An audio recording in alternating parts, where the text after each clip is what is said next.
এদিকে সেনাবাহিনীর গাড়ি থেকে অ্যাকশন, সেফ এক্সিট নিয়ে পাকিস্তান যাচ্ছে ডক্টর ইউনূস সহ 4 উপদেষ্টা। নির্বাচনের আগেই পালানোর নীল নকশা ফাঁস সরকারের। শাহবাগে কিন্তু আমরা দেখতে পাচ্ছি যে সেনাবাহিনীর গাড়ি আটকে দেওয়া হয়েছে এবং সেনাবাহিনীর গাড়িটি কিন্তু ডক্টর ইউনূস এবং উপদেষ্টা পরিষদে সেফ এক্সিটের ব্যবস্থা হয়ে গেছে পাকিস্তানের এস্টাবলিশমেন্টের মাধ্যমে। সেফ এক্সিট নিয়ে যে একটা দীর্ঘ সময় ধরে আলোচনা হচ্ছিল, কোন দেশে যাবে তাদের জন্য, তাই প্রয়োজন এমন একটি দেশে অবস্থান যে দেশটি তাদেরকে আজীবনের জন্য একটা নিরাপদ আশ্রয় দেবে। ডক্টর ইউনূস এবং উপদেষ্টা পরিষদে সেফ এক্সিটের ব্যবস্থা হয়ে গেছে পাকিস্তানের এস্টাবলিশমেন্টের মাধ্যমে। কাজেই ডক্টর ইউনূস সহ উপদেষ্টা পরিষদ এবং তাদের তরুণ নেতৃবৃন্দ, কর্মকর্তাবৃন্দ, এদের যে কোনো রকম বিপদে তাদের অবস্থানের জায়গা হিসেবে চিহ্নিত করা হয়েছে পাকিস্তানকে। এবং সেক্ষেত্রে এই ভিসা ফ্রি চলাচল, অবাধ ভিসায় বাংলাদেশ থেকে পাকিস্তান যাওয়ার সুযোগ অত্যন্ত গুরুত্বপূর্ণ ভূমিকা রাখবে বাংলাদেশের রাজনীতিতে, আগামীর এবং বর্তমান রাজনীতিতে। দেখুন, সেফ এক্সিট হিসেবে কেন ডক্টর ইউনূসের মতো বিশ্বমানবও ভাবতে পারছেন না ইউরোপ আমেরিকার কথা, কিংবা ডক্টর ইউনূস যদি বা ফ্রান্সে গিয়ে আশ্রয় নেন, কিন্তু তিনি তো কোনো সামাজিকভাবে চলাফেরা করা তার জন্য হয়তো অনেক ক্ষেত্রেই মুশকিল বা নিরাপত্তার সমস্যা হতে পারে। এর পাশাপাশি ডক্টর ইউনূস সহ উপদেষ্টা পরিষদের মধ্যে ভয় আছে। একদিকে যেমন ভয়, ইউরোপ আমেরিকার দেশে গেলে তারা সামাজিকভাবে যে কোনো চলাচল করতে পারবেন না, ডক্টর ইউনূসের লন্ডন সফর তার প্রমাণ, মাহফুজ আলমের নিউ ইয়র্ক সফর তার প্রমাণ। এবং ১-১১ সরকারের আমলের মঈনুদ্দিন ফখরুদ্দিন সাহেবও নাকি এখন মাঝে মাঝে, এত বছর পর মাঝে মাঝে নামাজ পড়তে মসজিদে যান। এছাড়া আর কোনো রকম সামাজিকতায় বা সামাজিক অনুষ্ঠানে তারা এখনো বের হতে পারেন না বাড়ি থেকে। ডক্টর ইউনূসের ভয় আছে অন্য দিক থেকেও। ডক্টর ইউনূসের ভয় আছে যে কোনোভাবে তাকে যদি আন্তর্জাতিক কোনো বিচারের মুখোমুখি করে ফেলা হয়, তাকে বা তার উপদেষ্টাদেরকে অবৈধভাবে ক্ষমতা দখল থেকে শুরু করে মানবাধিকার লঙ্ঘনের নানা অভিযোগে, সেক্ষেত্রেও ইউরোপ আমেরিকার দেশগুলো কিন্তু নিরাপদ আশ্রয় হয়ে উঠতে পারে না ডক্টর ইউনূস সহ উপদেষ্টা পরিষদের জন্য। তাই প্রয়োজন এমন একটি দেশে অবস্থান যে দেশটি তাদেরকে আজীবনের জন্য একটা নিরাপদ আশ্রয় দেবে।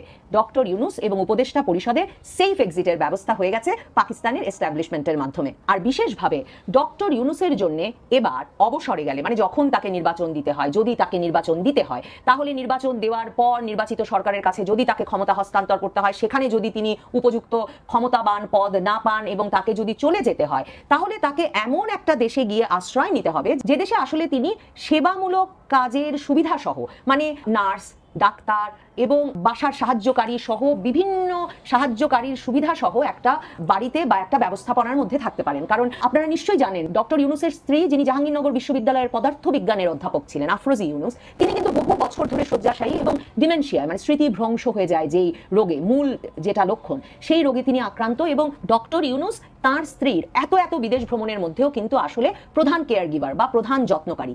কাজে ডক্টর ইউনূসকে বাংলাদেশের রাষ্ট্র ক্ষমতা ছাড়বার পর এমন একটি নিরাপদ অবস্থানে যেতে হবে যেখানে তিনি তার স্ত্রী সহ, তার স্ত্রীর সেবার ব্যবস্থা সহ একটা নিরাপদ ব্যবস্থাপনা এবং সেবামূলক ব্যবস্থাপনা গড়ে তুলতে পারবেন। সেদিক থেকেও পাকিস্তান খুব ভালো একটা পছন্দ এবং একেবারে উপযুক্তভাবে এই কাজটি, এই ব্যবস্থাপনাটি ডক্টর ইউনূসের জন্য করে দিতে পারবে। আর আপনারা জানেন কিনা আমি জানি না, ডক্টর ইউনূসের উপদেষ্টা পরিষদে কিন্তু একজন হিন্দু উপদেষ্টা আছেন, যাকে আমরা কখনো কোথাও দেখিনি বা কোথাও কোনো বক্তব্য রাখতে কোনো অনুষ্ঠানেও কখনো দেখিনি। তার নাম বিধান রঞ্জন রায় পোদ্দার। তিনি একজন চিকিৎসক এবং তিনি জাতীয় মানসিক স্বাস্থ্য ইনস্টিটিউটের সাবেক একজন পরিচালক। এই বিধানচন্দ্র রায় পোদ্দার কোন কোটায়, মানে হিন্দু কোটায় তো বটেই ডক্টর ইউনূসের উপদেষ্টা পরিষদে ঢুকেছেন, আর কি কোটায় ঢুকেছেন জানেন? তিনি ঢুকেছেন তার কারণ তিনি ডক্টর ইউনূসের স্ত্রীর দীর্ঘ সময় ধরে চিকিৎসা দিয়ে আসছেন। ডক্টর ইউনূস পুরো ব্যবস্থাটা এমন ভাবে করে রেখেছেন যে বাংলাদেশ থেকে এবার যখন তাকে অবসরকালীন বা বাকি জীবনের জন্য একটা ব্যবস্থাপনার মধ্যে ঢুকতে হবে, নিরাপদ আশ্রয়ে ঢুকতে হবে, যে সেফ এক্সিট তাকে নিতে হবে, সেখানে শুধুমাত্র তিনি, তার পরিবার, তার পরিবারের জন্য সেবার ব্যবস্থা তাই তিনি নিশ্চিত করেননি। পাকিস্তানে তিনি এই ডাক্তার বিধানচন্দ্র রায় পোদ্দারকে উপদেষ্টা নিয়োগ করার মাধ্যমে তার পাসপোর্টটি দিয়েও পাকিস্তানে যাওয়ার ব্যবস্থা খুলে রেখেছেন। কাজেই ডক্টর ইউনূসের জন্য এই সময়টায় পাকিস্তানের চেয়ে ভালো আর কোনো সেফ এক্সিট হতে পারে না। কাজেই বাংলাদেশ পাকিস্তান থেকে কি পেল তার হিসাব নিকাশ না মিলিয়ে বরং হিসেব নিকেশ করুন যে পাকিস্তান বাংলাদেশকে কি দিয়ে গেল। পাকিস্তান বাংলাদেশকে দিয়ে গেল ডক্টর ইউনূস সহ তার উপদেষ্টা পরিষদের একটা সেফ এক্সিট, সপরিবারে সেফ এক্সিটের ব্যবস্থা এবং বাংলাদেশের রাজনীতিতে আগামী বহু দশক ধরে প্রভাব বলয় বজায় রাখার একটা রাজনৈতিক নীল নকশা। তাই ভারতও আওয়ামী লীগকে বাদ দিয়ে ফেব্রুয়ারি নির্বাচন হলে সেই নির্বাচনের বৈধতা নিয়ে প্রশ্ন তুলবেই। সুতরাং ফেব্রুয়ারির নির্বাচন আটকে যাওয়ার সম্ভাবনাটা কিন্তু খুবই বাস্তব। ভারতের কূটনৈতিক চাপ দেয়া শুরু করেছে। ভারত সাফ জানিয়েছে আওয়ামী লীগ ছাড়া নির্বাচন বাস্তবসম্মত নয়, তাই দলটির কার্যক্রম নিষিদ্ধ থাকলে ভারত সে নির্বাচন মেনে নেবে না। ভারত ছাড়া ইংল্যান্ড, জাপান, অস্ট্রেলিয়া এবং ইউরোপীয় দেশগুলোর কয়েকটা দেশও আওয়ামী লীগ দল ছাড়া অন্য দল ছাড়া ভোট যদি হয় সে ভোট মানবে না। আওয়ামী লীগ, বিএনপি, জামাত সবগুলো পক্ষের অংশগ্রহণ ছাড়া সত্যিকারের প্রতিদ্বন্দ্বিতা হবে না, হলে আন্দোলন, সহিংসতা আবার নতুন করে বাড়বে। নির্বাচন পিছিয়ে যেতে পারে ভারতের বিরোধিতায়, আন্তর্জাতিক চাপে ও অভ্যন্তরীণ অস্থিরতার কারণে নির্বাচন স্থগিত হতেই পারে। খুবই সম্ভাবনা দেশি বিদেশি শক্তিগুলোর মধ্যস্থতায় নির্বাচন নিয়ে নতুন সংলাপ হতে পারে, যেখানে আওয়ামী লীগের কার্যক্রম পুনর্বহাল বা অংশগ্রহণ নিশ্চিত করার চেষ্টা হবে। বিরোধী দলসমূহের সরাসরি আন্দোলন, নির্বাচন কমিশন বা অন্তর্বর্তী সরকার চাপের মুখে রাজনৈতিক সমঝোতার হাত বাড়াতে পারে, না হলে দেশ অঙ্গচ্ছেদের মুখে পড়তে পারে। এই অঙ্গচ্ছেদটা কিভাবে হবে সেটাও বলছি। অতএব স্পষ্ট আওয়ামী লীগকে প্রতিদ্বন্দ্বিতার সুযোগ না দিলে বাংলাদেশে ফেব্রুয়ারি নির্বাচন আন্তর্জাতিকভাবে প্রশ্নবিদ্ধ হবে, অস্বচ্ছ হবে এবং ভারতের সক্রিয় বিরোধিতায় ভোট পিছিয়ে যেতে পারে বা অন্য যা কিছু হতে পারে। ভারত কিভাবে বাংলাদেশের নির্বাচন বন্ধ করতে পারে? ভারতের কাছে বাংলাদেশের নির্বাচন প্রভাবিত বা বাধাগ্রস্ত করার বিভিন্ন কার্যকর উপায় রয়েছে। এগুলো প্রধানত কূটনৈতিক, অর্থনৈতিক ও নিরাপত্তা চাপের মাধ্যমে প্রয়োগ করা যেতে পারে। হ্যাঁ, নিরাপত্তার চাপ মানে আরো ভালো করে বললে সামরিক চাপ। অর্থনৈতিক চাপ, বাণিজ্যিক অস্ত্র এটা নিষেধাজ্ঞা ও পরিবহন বন্ধ, ভারত ইতিমধ্যেই সেসব কাজ শুরু করে দিয়েছে। ট্রান্সশিপমেন্ট ফ্যাসিলিটি বন্ধ করে দিয়েছে। মে মাসে ভারত $770 মিলিয়ন বাংলাদেশি পণ্যের আমদানি সীমিত করেছে, যা মোট আমদানির 42%। বাণিজ্য ভারসাম্যহীনতার অপব্যবহার, বার্ষিক ভারত বাংলাদেশ বাণিজ্য বার্ষিক $8-10 বিলিয়ন ঘাটতি রয়েছে বাংলাদেশে, অর্থাৎ ভারত থেকে বেশি মাল যায় বাংলাদেশে, বাংলাদেশ থেকে কম আসে। তো এই অসম নির্ভরতা ভারতকে কিন্তু রাজনৈতিক শক্তি দিয়েছে, অর্থনৈতিক অস্ত্র দিয়েছে, খুব শক্তিশালী অস্ত্র। এরপরে আরো বহু বিষয়, যেমন পানি সম্পদের উপর নিয়ন্ত্রণ, তিস্তা ও গঙ্গা চুক্তির সুবিধা, সেটা দিয়েও ভারত চাপ সৃষ্টি করতে পারে।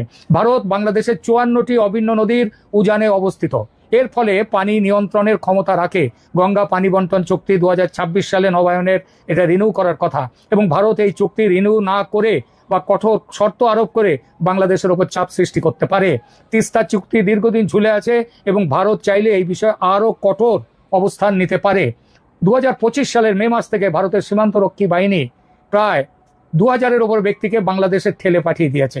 এই কৌশল বাংলাদেশের অভ্যন্তরীণ নিরাপত্তায় চাপ সৃষ্টি করতে পারে এবং রাজনৈতিক অস্থিরতা বাড়িয়ে দিতে পারে।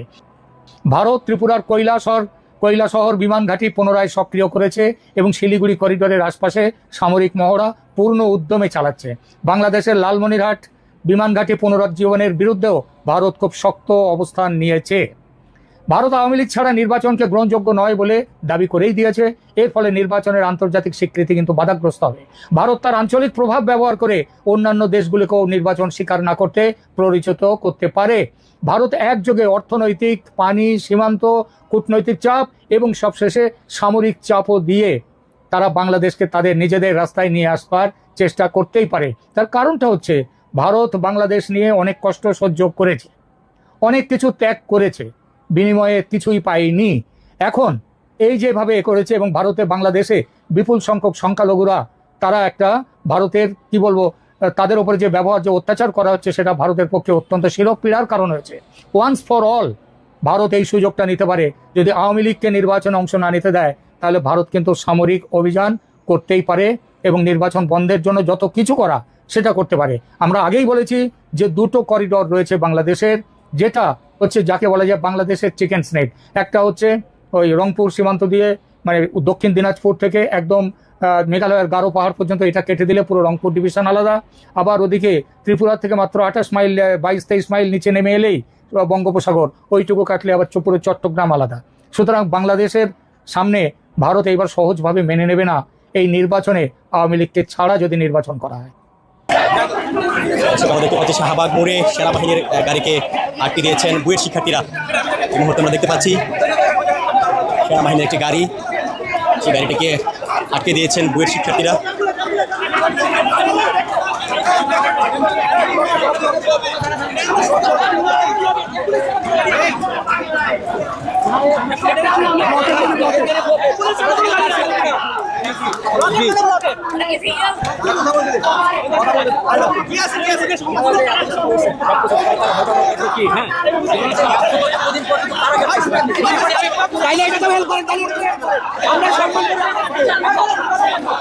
আচ্ছা বলেন বলেন